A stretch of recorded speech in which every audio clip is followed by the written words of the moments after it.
I just want to say that I'm very happy that I'm a member of the Women's International League for Peace and Freedom, and I've been working on nuclear disarmament for a long time, and I was very aware of the role that Reaching Critical Will, which is the WILF disarmament programme, was having at United Nations. And so when we decided that it would be good to have a WILF branch in Scotland, I was very keen to be part of that.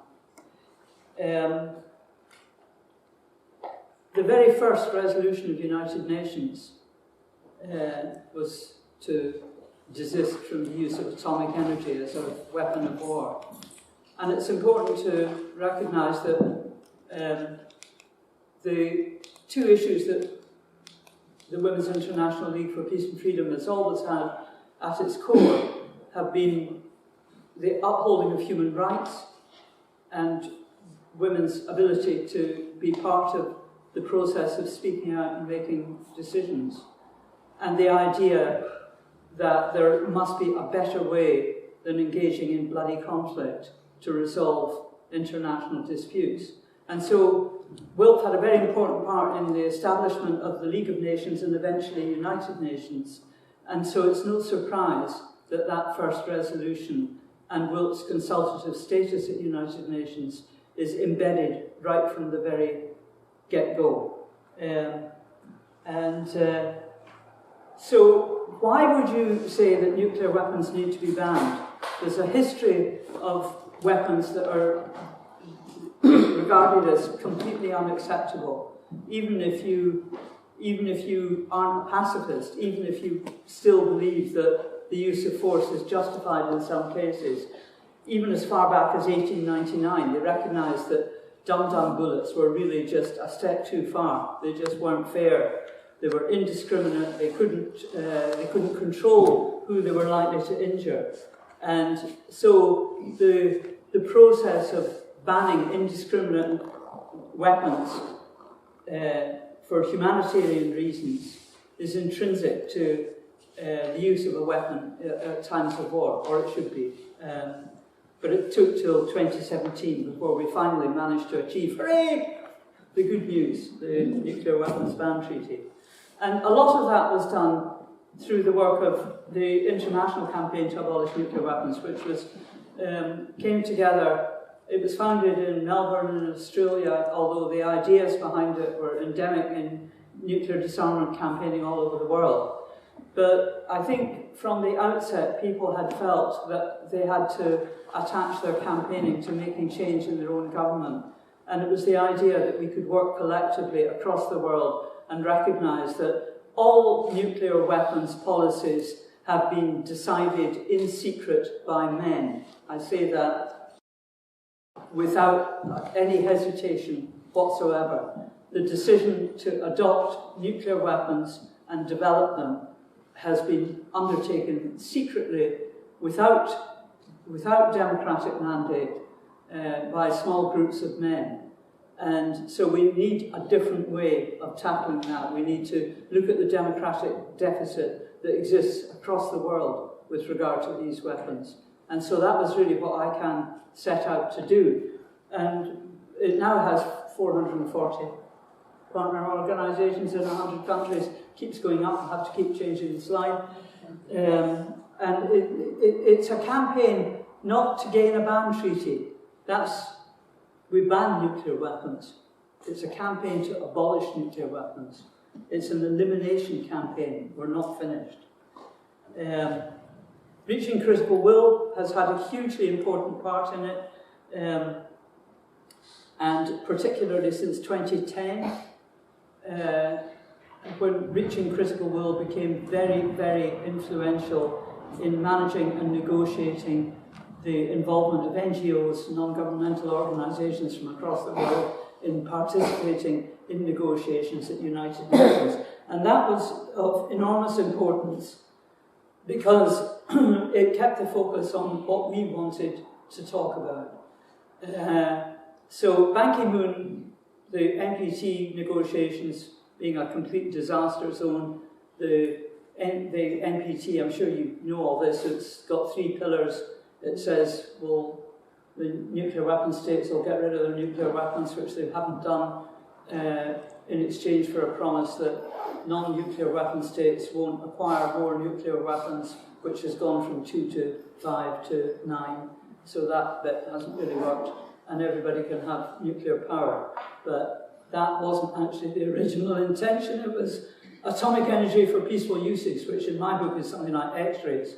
So the NPT, for my money, was a good try, good start, but it's failed to achieve its objectives. And the argument has always been based on some ideas about political security. And then the International Red Cross and Red Crescent, which is a partner organisation in ICANN, came up with this resolution at the same time as Ban Ki-moon was saying, you guys in your NPT, get your act together, you've got to do something a bit stronger than this. And this is what they said: incalculable human suffering.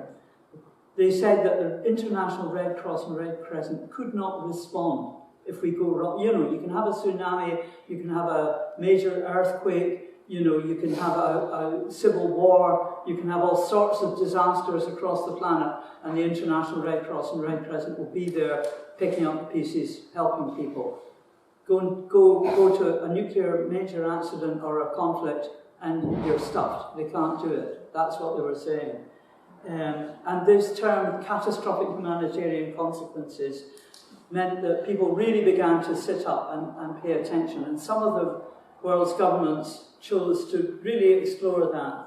And this is a picture of Bill from Scotland, an MSP, and some other Scottish campaigners at the very first of those conferences, which was hosted by Oslo. And there were 128 of the world's governments turned up to that, which gives some indication of how worried the international community was about what the crazies that have the nuclear weapons were likely to cause to happen to our planet. So they had 3 of these conferences, and they were all hosted by different countries. And the thing that really came out of the conferences was this business about there is no effective humanitarian response possible. You know, you're really stuffed, and that is even more the case now than it was during the height of the Cold War in the 1980s, because at that time we didn't have the internet and we weren't completely dependent on that form of communication to do just about anything. So if you're talking about a nuclear exchange, you're talking about taking that infrastructure out. And the other big change that makes it even worse is what we now know about climate change. And you talk about your carbon footprint. Well, what do you think is going to happen if you chuck an entire city carbonised into the atmosphere? You know? So no effective humanitarian response, and that the NPT wasn't working because there's a big legal gap right in the middle of it, particularly when it comes to disarmament. There's an idea about disarming in good faith at some time, and it's not fit for purpose.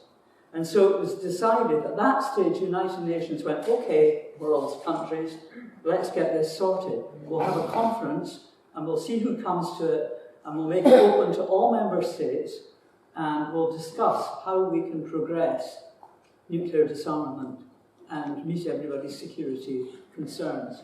So they set up this, it was mandated in 2015, and it went on for quite a long time, and reported in October 2016. And the conference took place in different parts. There were 3 quite lengthy sessions.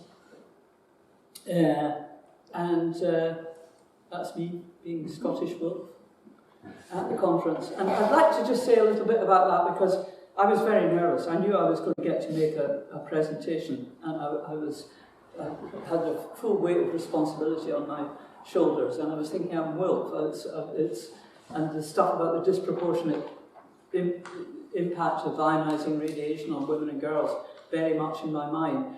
The very macho discourse of such a sexist nature that equates power and strength in such a negative way, that gives gives a background to making it possible to develop policies that are supportive of nuclear weapons.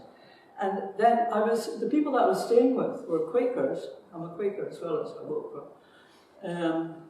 The people that I was staying with, the guy was the archivist for United Nations NGO CUNO office.